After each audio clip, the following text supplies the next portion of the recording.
वालेकुम नादरीन, आप YouTube channel देख रहे हैं। मैं इमरान खान हूँ। शाकिर रवान साहब को भी रात गए अगवा कर लिया गया। उसके बारे में पहले मेरे पास इन्फॉर्मेशन नहीं थी। शाकिर रवान साहब जो हैं वो बड़े मेहनती जर्नलिस्ट हैं। मैं उनके साथ कुछ इंटरव्यूज़ भी कर चुका हूँ और बड़ी शानदार तरीके से और बड़ी ईमानदारी के साथ वो अपना काम करते हैं। जब PMLN बहुत मुश्किलात में थी और इस्टेब्लिशमेंट उनके खिलाफ होती थी तो शाकिर रवान साहब उस दौर में भी रिपोर्टिंग करते थे और वो खबरें भी चला देते थे जो खबरें कोई और नहीं चला सकता था। फिर वह गुजरा और PMLN ने जूते पॉलिश किए, इक़्तिदार में आ गए और इमरान खान साहब के ऊपर इस्टेब्लिशमेंट की चढ़ाई हो गई। अब शाकिर रवान साहब जो हैं वो दूसरी तरफ की कवरेज भी उसी तरह कर रहे हैं, लेकिन PMLN को ये पसंद नहीं है और इसी वजह से अब वो जिन लोगों को कल को कहते थे कि ये मुजाहिद हैं, ये ज़बरदस्त रिपोर्टिंग कर रहे हैं, इनसे बेहतर कोई सहाफ़ी हो नहीं सकता, ये सारे इकट्ठे होकर मोतीउल्लाह जान के घर पहुँच गए थे जब वो चंद घंटे के लिए अगवा हुए थे। और ना सिर्फ ये हुआ था बल्कि मोतीउल्लाह जान को जाके ये मोती भाई कहते थे ये सारे लोग, और उनकी बड़ी इज्जत करते थे उनके पॉइंट ऑफ व्यू की वजह से, क्योंकि वो सही चीज़ को सही और गलत चीज़ को गलत कह रहे थे। हालांकि मेरा कुछ चीज़ों पे मोतीउल्लाह साहब से इख्तलाफ रहा, लेकिन एक चीज़ है कि वो अपने मौक़िफ़ के ऊपर डट जाने वाला आदमी है। मोतीउल्लाह जान ने अब जब इनको एक्सपोज करना शुरू किया तो अब इनकी जो इन्फॉर्मेशन मिनिस्टर है वो उनके ऊपर एलिगेशन लगा रहे हैं और उनको सहाफ़ी मानने से इनकारी है। सवाल ये पैदा होता है कि क्या ये लोग खुद इंसान भी हैं कि जिस चौक में जिस जगह पे लाशें गिरी हैं वहां पे जाकर खड़े होकर इन्फॉर्मेशन मिनिस्टर जो है वो लतीफ़े सुना रहा है, वहां खड़े होकर जुगते मार रहा है। और भाई अभी वहां से लाशें उठाई गई हैं थोड़ी देर पहले, वहां पे लोग जख्मी हुए हैं, बहुत सारा खून गिरा हुआ है सड़कों के ऊपर, हद हो गई। वैसे शाकिर रवान साहब जो है इनके घर के ऊपर रेड किया गया रात गए 2 बजे के करीब और दीवारें फलांग कर लोग अंदर गए। नीचे वाली मंजिल पे शाकिर रवान साहब नहीं थे, नीचे सारी तलाशी ली, ऊपर वाली मंजिल पे गए और शाकिर रवान साहब को वहां से पकड़ा। उनके फैमिली मेंबर्स कह रहे हैं उन्हें शुबा है कि ऊपर उनके ऊपर टॉर्चर भी किया गया शाकिर रवान साहब के ऊपर। इन्होंने पूछा कि जनाब आपके पास कोई वारंट है, कोई अरेस्ट वारंट है, कोई सर्च वारंट है, तो इसके ऊपर उनके ऊपर टॉर्चर किया गया, फिर उनको उठाकर वहां से ले गए। क्योंकि इससे पहले भी जो है वो इनके घर वाले ऐसी चीजें फेस कर चुके हैं, लिहाजा वो बंदों को पहचानते भी हैं। जो लोग आए थे रेड करने के लिए उनमें कुछ पुलिस वाले थे, कुछ FIA वाले थे और कुछ नामालूम अफराद थे जो नकाबपोश थे। उन्होंने मुंह के ऊपर मास्क पहने हुए थे, जैसे बंदे आपने बाकी रेड्स के अंदर देखे, मेरे घर पे जो गए थे या वो आगा शेख आगा के घर जो गए थे, बाकी लोगों के घर जो जाते हैं आपको नजर ही आ जाते हैं। तो इस तरह मुख्तलिफ किस्म के लोग गए थे और इन्होंने जाके शाकिर रवान साहब को अगवा किया और लेकर चले गए। अब FIA कह रही है उनके पास नहीं है, पुलिस कह रही है उनके पास नहीं है, हर जगह पे पता किया है और शाकिर रवान साहब को मुबैना तौर पर एजेंसियां उठाकर ले गई हैं और अभी तक उनको वापस नहीं किया जा रहा। सिर्फ ये इन्फॉर्मेशन आई है कि उनको बाद में FIA के हवाले कर दिया जाएगा और FIA के जरिए से वो वापस अपने घर पहुंच जाएंगे। अब शाकिर रवान और मोतीउल्लाह जान दोनों के साथ हुआ गया। मोतीउल्लाह जान पे एक अजीबोगरीब मुकदमा डाल दिया गया कि जनाब ये नशे की हालत में जा रहे थे, इन्होंने बैरियर के अंदर गाड़ी मारी, फिर पुलिस वाले थे गन छीन के उसके ऊपर तान दी, फिर जब तलाशी ली इनको काबू करके तो गाड़ी के अंदर से आइस भी मिल गई। मैंने तो मोतीउल्लाह जान को भी सिगरेट पीते हुए भी नहीं देखा। हैरत की बात है। वैसे ऐसा भौंडा और गलीज मुकदमा दर्ज किया और अदालत ने उसके ऊपर 2 दिन का रिमांड भी दे दिया। साकिब बशीर साहब साथ मौजूद थे मोतीउल्लाह जान के जब दोनों को अगवा किया गया। फिर साकिब बशीर साहब को 5 मिनट के बाद छोड़ दिया गया, मोतीउल्लाह जान साहब को गायब कर दिया गया। फिर बाद में जब प्रेशर बहुत ज्यादा बढ़ा, और मैं ये बताता हूं ये प्रेशर बढ़ा है, मोतीउल्लाह जान को छोड़ना नहीं था क्योंकि मोतीउल्लाह जान रेगुलर अदालतों में जाते हैं तो जजेस का अदलिया का बहुत प्रेशर था, लिहाजा मोतीउल्लाह जान को मंजर आम पे लाकर उनकी FIR करनी पड़ी। तो ये प्रेशर जो है वो मैं सारे सहाफियों से कहूंगा और सबसे मेरी गुजारिश है कि शाकिर रवान के लिए भी इसी तरह आवाज उठाए, सारे इकट्ठे होकर लाहौर हाई कोर्ट की चीफ जस्टिस के पास जाएं, उन्हें जाकर कहें जी यहाँ पे वो कवरेज करने आते हैं, इंसानी हकूक की पामाली हो रही है, आप चीफ जस्टिस हैं, हमारा बंदा बरामद करवा के दें। वो जो पुलिस वाले साथ आए थे, FIA वाले आए थे, उन्हें बुलाए, उन्हें कहें जी हमारा बंदा वापस करें। और इसी तरह जो है वो इस्लामाबाद के अंदर हमारे जो दोस्त सुप्रीम कोर्ट में या इस्लामाबाद हाई कोर्ट में जाते हैं वो भी वहां जाएं और जाके जजेस से बात करें, चीफ जस्टिस ऑफ पाकिस्तान से बात करें कि जनाब हमारे सहाफी अगवा हो रहे हैं, मोतीउल्लाह जान के बारे में भी बात करें और शाकिर रवान के बारे में भी बात करें। एक अनोखी मजाहिया किस्म की FIR जो है मोतीउल्लाह जान साहब पे दी। इन दोनों बंदों का कसूर क्या है? एक चीज आप अपने ज़हन में रखें और सबको ये बात समझनी पड़ेगी कि रियासत का या इदारों का या हुकूमत का जो इस वक्त सबसे कमजोर पॉइंट है, जहां ये बुरी तरह फंस गए हैं, वो ये है कि इन्होंने रियल बुलेट्स चला दी हैं। 26 तारीख की रात को जो कुछ भी हुआ वो इनके लिए डरावना ख्वाब बन गया। इन्हें आइडिया नहीं था कि ये मामला ऐसे एक्सपोज हो जाएंगे। मुझे एक शायर है उनका शेर याद आ गया, इकबाल अजीम साहब उनका नाम है।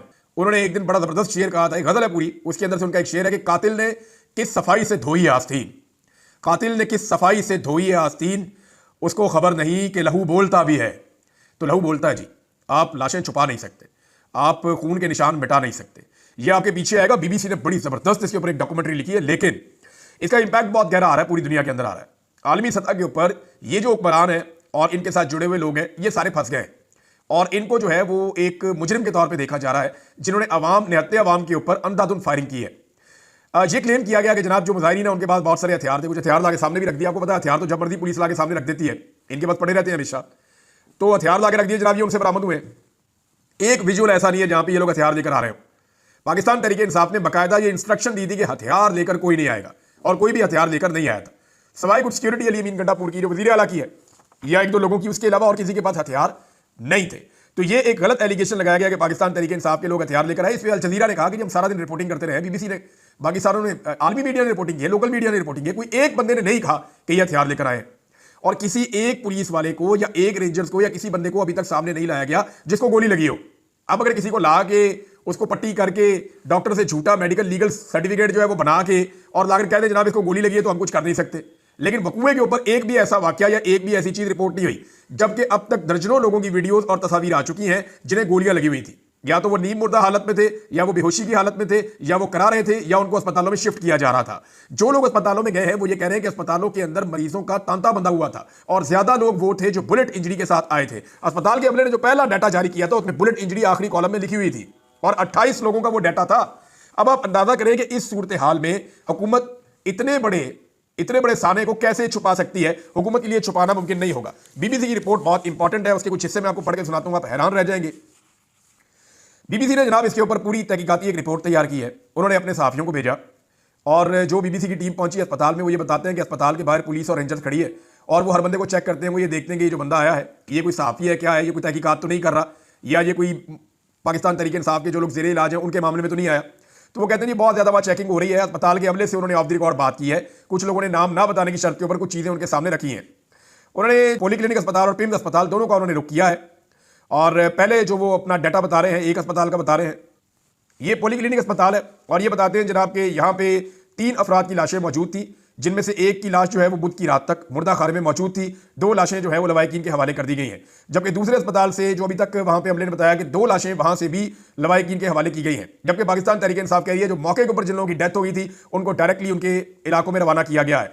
तो इस तरह पाकिस्तान तहरीक इंसाफ ने जो फिगर दिया है, यानी अभी वो अपना डाटा कंपाइल कर रहे हैं, तहरीक इंसाफ अपने हर इलाके से चेक कर रही है कि कौन कौन से बंदे मिसिंग हैं, फिर उनको जो है वो गिरफ्तार होने वालों की लिस्टों के अंदर चेक कर रहे हैं, और जो बंदे लापता होंगे वो कहां गए उसके ऊपर फिर तहरीक इंसाफ अपना एक डाटा जारी करेगी कि हमें इतनी लाशें मौसूल हो गई हैं, और ये बुलेट इंजरी हुई थी, हमारे इतने जख्मी हैं, इन्हें गोलियों से जख्म लगे हैं, और इसके अलावा हमारे इतने लोग जो है वो लापता हैं जिनके बारे में हमें नहीं पता कि या उनको मार दिया गया है या उन्हें लापता कर दिया गया है, और इसके अलावा इतने बंदे हमारे गिरफ्तार हैं और वो फलां जेलों के अंदर या फलां थानों के अंदर बंद है। पाकिस्तान तहरीक इंसाफ इसके ऊपर काम कर रही है, लेकिन बहुत दबाव है। तहरीक इंसाफ के ऊपर इतना दबाव शायद कभी नहीं था जितना दबाव अब है कि आप कुछ भी करें इस मामले को दबाएं, और तहरीक इंसाफ के अंदर बहुत सारे लोग इस पे काम कर रहे हैं। एक काम होगा और बड़ी बारीक वारदात है जिस पे काम हो रहा है। पाकिस्तान तहरीक इंसाफ को एक डाटा दिया जाएगा, और जिन बंदों को डाटा दिया जाएगा वो आप समझ लें जैसे ये है वजीर आला खैबर पख्तूनख्वा के साथ जो होता है वो बैरिस्टर सैफ, इस तरह के लोगों को एक डाटा दिया जाएगा कि आप ये डाटा पब्लिक कर देंगे ये बंदे आपके मारे गए हैं, और वो डाटा पब्लिक कर देंगे। उसके बाद उनमें से 5-6 बंदे लाकर सामने खड़े कर दिए जाएंगे हुकूमत की जानिब से। ये तरह समझ लें आप, ये हुकूमत और सिस्टम एक डाटा दे रहा है जो आने वाले वक्त में पाकिस्तान तहरीक इंसाफ के लोग सामने लेकर आएंगे। तहरीक इंसाफ को मैं पहले बता रहा हूं कि ये काम हो रहा है, और इससे अगर आपने बचना है तो अभी आप तैयारी कर लें। तहरीक इंसाफ के बंदे एक डाटा लेकर आएंगे, जनाब ये बंदे हमारे मर गए, और वो डाटा तहरीक इंसाफ को दिया होगा किसने? सिस्टम ने। सिस्टम से एक डाटा निकलेगा और तहरीक इंसाफ के पास पहुंचेगा, और सिस्टम के जो आलाकार हैं तहरीक इंसाफ के अंदर वो उस डाटा को बताएंगे जनाब ये डाटा। जब वो डाटा सामने आएगा तो उसके बाद उनमें से कुछ बंदे लाके सामने खड़े कर दिए जाएंगे, ये तो बंदे जिंदा है, ये तो गिरफ्तार हुए, ये तो बंदा अपने घर पे था, ये बंदा फलां जगह पे था। तो इस तरह पाकिस्तान तहरीक इंसाफ के बयानिए को जाया करने की कोशिश की जाएगी। ये एक मीटिंग में फैसला हो चुका है कि इनके साथ ऐसे खेलो कि इनको ऐसे नाम दे दो जो नाम मरे ही नहीं है, ताकि बाद में उन लोगों को सामने लाकर जो असल में मरे हैं उनका केस भी खराब कर दिया जाए। तो ये खेल खेला जा रहा है, मैंने पहले बता दिया है, और ये खेला जाएगा। दूसरी बात यह है कि बीबीसी ने जो चीजें बताई उनमें डॉक्टर्स के हवाले से बड़ी खौफनाक चीजें हैं। यानी डॉक्टर ये बताते हैं कि यहां पे बहुत सारे लोग लाए गए थे। पहले तो एक खातून है, उन्होंने बताया जी कि मेरे हस्बैंड के कंधे पे गोली लगी है, मैं गाड़ी में थी, मैंने देखा कि मेरे हस्बैंड जो है वो गिरे हुए हैं और वहाँ गोलियां चल रही थी, रियल बुलेट है। बीबीसी ने वहाँ जाकर चेक किया तो उनके कंधे से ऑपरेशन करके गोली निकाली गई थी। तो ये उनका ये कहना है। इसके अलावा जनाब जो डॉक्टर हैं वो ये कह रहे हैं कि हमारे ऊपर हुकूमत का बहुत दबाव है, अगर हम कोई भी डाटा देंगे या कोई भी चीज़ करेंगे तो इसके नतीजे में हमें अपनी नौकरियों से हाथ धोना पड़ेगा। और जो मरीज हैं वो ये कह रहे हैं कि हम किसी बेहतर अस्पताल में अपने मरीज को ले जाना चाहते हैं, तो हम कहते हैं जनाब हमें फाइल दें ताकि हम किसी अच्छे अस्पताल में शिफ्ट करके इलाज करवाएं। तो उस पर वो फाइल भी नहीं दे रहे अस्पताल वाले को। फाइल देंगे तो उसमें लिखा होगा कि इसके ऊपर किस तरह की इंजरी है, बुलेट इंजरी है। तो जब फाइल देंगे तो वहां पे हुकूमत के खिलाफ केस बनेगा कि जनाब इन्होंने रियल बुलेट फायर की है। डॉक्टर्स ने ये जो बातें की ये मैं आपको पढ़ के सुनाऊंगा, ये पैराग्राफ बड़ा खौफनाक है। बीबीसी से बात करते हुए पॉलीक्लिनिक और पिम्स के डॉक्टर ने कार्रवाई के खदशे की वजह से अपना नाम ना दायर करने की शर्त पर बताया कि वो इस बारे में बात नहीं कर सकते। ताहम एक डॉक्टर ने ऑपरेशन की रात के हवाले से बात करते हुए बताया कि उन्होंने आज तक एक रात में इतनी सर्जरीज नहीं की हैं जितनी उस रात की थी, 26 तारीख की रात। ये एक डॉक्टर ने बताया, बाकी ये भी नहीं बता रहे। उन्होंने कहा अपनी जिंदगी में कभी इतनी सर्जरीज नहीं की जितनी उस रात की थी। डॉक्टर ने कहा बाज जख्मी इस कदर तशवीशनाक हालत में आए कि हमने उन्हें सुन करने वाली दवाई देने के बजाय हमें डायरेक्ट उनकी सर्जरी शुरू करनी पड़ गई। बहुत से मरीज ऐसे थे जिनका बहुत ज्यादा खून बह चुका था। डॉक्टर ने कहा हमारे पास रश इस कदर ज्यादा था कि हमने एक बेड पर 2-2 सर्जरीज की और गोलियां निकाली। जो मैंने रात को यहां देखा वो मैं कभी नहीं भूल सकूंगी। अभी एक लेडी डॉक्टर है जिन्होंने स्टेटमेंट दिया। अब जनाब जब अताउल्लाह तारड़ से पूछा जाता है तारड़ से कि जनाब ये आपने क्या किया, तो वो डिनाई करते हैं जी हमने तो एक भी गोली नहीं चलाई। तो ये रियल बुलेट लोगों को लगी कैसे? अस्पताल इंतजामिया के मुताबिक जो ऑफ द रिकॉर्ड बता रहे हैं, सिर्फ एक अस्पताल में 45 से 55 ऐसे लोगों को लाया गया जिन्हें रियल बुलेट्स लगी हुई हैं और जिन्हें गोलियां लगी हैं। उनमें से कई लोगों को इस्लामाबाद से बाहर भी ले जाया गया। तो ये एक बड़ी खौफनाक रात थी और ये उस वक्त तो मुजाहिरीन के लिए खौफनाक थी, लेकिन अब ऐसा लगता है कि हुकूमत के लिए एक डरावना ख्वाब बन जाएगी। और ये भी चीज रिपोर्ट हुई है कि हुकूमत ने और पुलिस ने जो लोग वहां पे मारे गए, जहां बहक हो गए, उनमें से किसी का पोस्टमार्टम भी नहीं करने दिया। इन्होंने कहा जी पोस्टमार्टम नहीं करना, वरना पोस्टमार्टम की रिपोर्ट बनेगी तो उसकी बुनियाद के ऊपर मुकदमा दर्ज होगा कि रियल बुलेट लगी हुई है। अब इस पे अली अमीन गंडापुर ने क्या किया, हमारे पास कोई जवाब नहीं है। इस पे पाकिस्तान तहरीक इंसाफ की क़यादत ने क्या किया, हमारे पास कोई जवाब नहीं है। ये जिन लोगों को गोलियां लगी थी इनके पोस्टमार्टम खैबर पख्तूनख्वा में भी हो सकते थे कि जनाब एक लाश लाई गई है, ये इसका पोस्टमार्टम किया गया है, जनाब इसके ऊपर इतनी गोलियां लगी थी, कुछ तो आप अपने पास रिकॉर्ड रख लेते। लेकिन पाकिस्तान तहरीक इंसाफ अभी तक संजीदा होकर डाटा कलेक्ट नहीं कर रही और पाकिस्तान के मीडिया को बहुत सख्ती से अहकाम दिए गए हैं कि कुछ भी हो जाए उस रात का तस्करा नहीं करना। इमरान खान का जितना मर्जी आप नाम लें, उनके नाम पर से तकरीबन पाबंदी हट गई कि जितना मर्जी आप उसका नाम लें, रोला डालें, आप पॉलिटिक्स के ऊपर बात करें, आप पाकिस्तान तहरीक इंसाफ के इख्तिलाफात के ऊपर बात करें, आप लाशों का मजाक उड़ाएं, उस वकूए का मजाक उड़ाएं, कुछ करें, लेकिन उस रात को जो जुल्म हुआ है, जो जबर हुआ है, उसके बारे में कोई बात नहीं करेगा। है ना फिरौनियत आपको? यानी मैं इसको अब कहां मिसाल दूं, यानी किसके साथ इसको लाके जोड़ूं मैं? आज के जदीद दौर में सरेआम गोली चलती है, लोगों को मारी जाती हैं, लोग अस्पतालों में पहुंचते हैं, सुराखों वाले जख्म मैंने देखे हैं वीडियोस के अंदर, उनको पोस्ट नहीं कर सकते, वो इतने खौफनाक किस्म के हैं।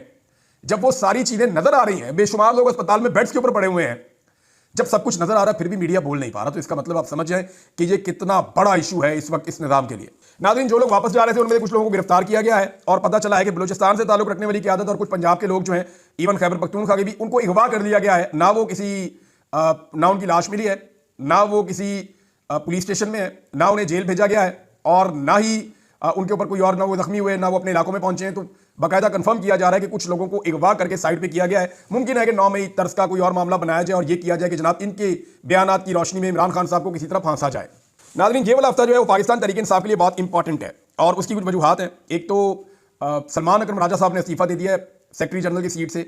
हालांकि ये इस्तीफा देने का टाइम नहीं है, जिम्मेदारी लेने का टाइम है। सलमान अकरम राजा साहब क्योंकि नाकाम रहे, लाहौर से जुलूस को लीड करने में, उन्होंने वहां से लोगों को लेकर आना था, लेकिन उन्होंने साफ कहा जनाब 10, 20, 25, 30 बंदों से ज्यादा इकट्ठे नहीं हो पा रहे थे और जैसे ही बंदे निकलते थे वैसे ही अटैक हो जाता था। हर तरफ कर्फ्यू का समा था और रुकावटें इतनी ज्यादा लगाई गई थी कि किसी सूरत भी हम इस काबिल नहीं थे कि हम पहुंच जाते इस्लामाबाद तक। तो सलमान अकरम राजा साहब ने लगभग अपनी रिस्पॉन्सिबिलिटी ली है और जिम्मेदारी लेते हुए उन्होंने इस्तीफा दिया है, लेकिन उन्होंने कहा हम आगे बढ़ेंगे अपने गुस्से और अज़म के साथ, हम हर कानूनी रास्ता अपनाएंगे, हम एक पुरअमन सियासी जमात हैं, हम एक जत्था हरगिज नहीं है। ये सलमान अकरम राजा साहब ने कहा। लेकिन सलमान अकरम राजा साहब को इतनी वो करने की जरूरत क्या है? यानी सलमान अकरम राजा साहब बेहतरीन काम कर रहे हैं और उन्होंने सच बोला है कि इस वजह से हम नहीं निकल पाए। असल में तो वो लोग हैं जो फोटो सेशंस कर रहे थे। असल में तो हमाद अजहर से पूछना चाहिए ना कि आप पंजाब के सदर हैं, बताएं जी आप कितने बंदे लेकर आए? पंजाब के सदर की रिस्पॉन्सिबिलिटी थी ना कि उन्होंने लेकर आने थे बंदे इस्लामाबाद में। खुद वो कश्तियों के ऊपर ट्रैवल कर रहे थे, कभी पैदल ट्रैवल कर रहे थे, बेचारे रास्ता ढूंढ रहे थे। ऐसा नहीं है कि उन्होंने कुछ नहीं किया, लेकिन अगर पंजाब लगातार फेलियर का शिकार हो रहा है। अभी मेरी कुछ लोगों से बात हो रही थी, उन्होंने कहा जी फैसलाबाद के सवाए 2 MNAs के कोई भी नहीं निकला। कुछ MNAs आए, उन्होंने एक हुजूम के साथ खड़े होकर फोटो सेशन किया और उसके बाद वो गायब हो गए, वो मिले ही नहीं। नसार जट साहब निकले और ये तलंगंग तक तो देखे गए हैं और तलंगंग के बाद तक जो है वो इस्लामाबाद तो नहीं पहुंच पाए, डी चौक में तो नहीं आ पाए, लेकिन हामिद रजा साहब भी जो है वो इस्लामाबाद की तरफ बहुत ज्यादा जोर लगा के कोशिश करते जाने की, बड़ा लंबा रास्ता उन्होंने इख्तियार किया हुआ था। अब हामिद रजा साहब ने भी इस्तीफा दे दिया कोर कमेटी से भी और पॉलिटिकल कमेटी से भी, और वो ये कह रहे हैं मैं इमरान खान साहब को मिलकर सारी सूरत बताऊंगा कि पंजाब के अंदर जो है वो किसी किस्म का कोई एक्टिविटी हो ही नहीं रही। तो पाकिस्तान तहरीक इंसाफ की जो पंजाब की क़यादत है वो पूरी तरह नाकाम हुई है और इसी पंजाब की क़यादत ने सलमान अकरम राजा साहब को दीवार के साथ लगाया, जिसकी वजह से उन्होंने इस्तीफा दिया है। हालांकि इस्तीफा दूसरे लोगों को देना चाहिए था। सलमान अकरम राजा साहब ने सारी बात खुलकर की और उन्होंने चार्जशीट किया कि लाहौर में ये हुआ, साहिवाल में ये हुआ, गुजरावाला में ये हुआ। उन्होंने एक एक चीज कमेटी के अंदर बैठ के बताई। तो जब उन्होंने बताई तो फिर उनके ऊपर अटैक कर दिया। पुराने जितने घाघ लोग बैठे हुए हैं पाकिस्तान तहरीक इंसाफ में अपनी ग्रुपिंग बना के, उन्होंने सलमान अकरम राजा साहब पे अटैक किया। और फवाद चौधरी साहब को सलमान अकरम राजा साहब पे क्यों गुस्सा है? देखिए, फवाद चौधरी साहब को मैं आपको एक चीज कंफर्म कर देता हूं कि चौधरी साहब ना बड़े यारबाश आदमी है।